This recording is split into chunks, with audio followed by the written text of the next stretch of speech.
Hi, ఈ వీడియోలో మనం ఎక్లిప్స్ ఐడిని ఏ విధంగా రిమూవ్ చేయాలి అంటే అన్ఇన్స్టాల్ చేయాలో చూద్దాం. ఏమవుతుంది అంటే ఇది అన్ఇన్స్టాలేషన్ కొద్దిగా డిఫరెంట్గా ఉంది. ఏంటంటే ఇప్పుడు చూడండి,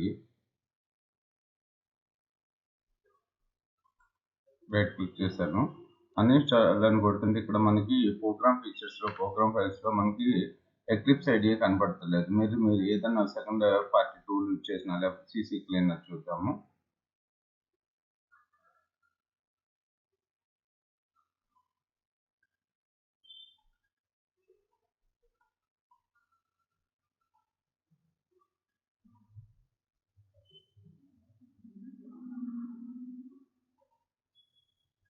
సో ఇప్పుడే కదా మనం ఇన్స్టాల్ చేసింది.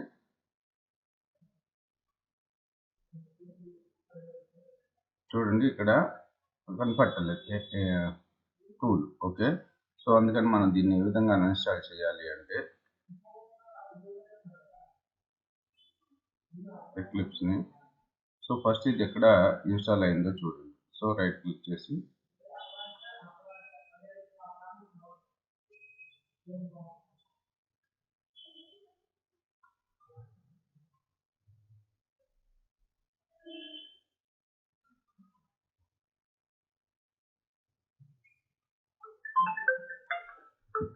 Okay, so open file location కొడుతున్నాను.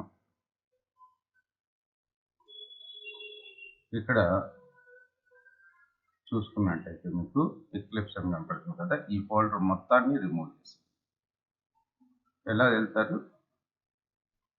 So right click చేసి షార్ట్ కట్ ఫోల్డర్ ఓపెన్ చేసి ఓపెన్ ఫైల్ లొకేషన్ మీద క్లిక్ చేయండి. క్లిక్ చేసిన తర్వాత ఇప్పుడు ఏం చేస్తారు అంటే, సో ఇక్కడ షార్ట్ కట్ ఫైల్ ఉంది కదా, షార్ట్ కట్ ఫైల్ కూడా రిమూవ్ చేసేయండి.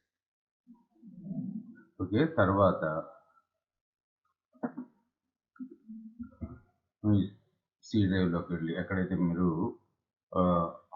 ఇన్స్టాల్ చేస్తారో అక్కడికి వెళ్ళి యూజర్స్లోకి వెళ్ళి మీ యొక్క నేమ్ ఉంటుంది కదా, అక్కడికి వెళ్ళి .p2 అనే ఒక ఫోల్డర్ క్రియేట్ చేయండి. దాన్ని కూడా రిమూవ్ చేసి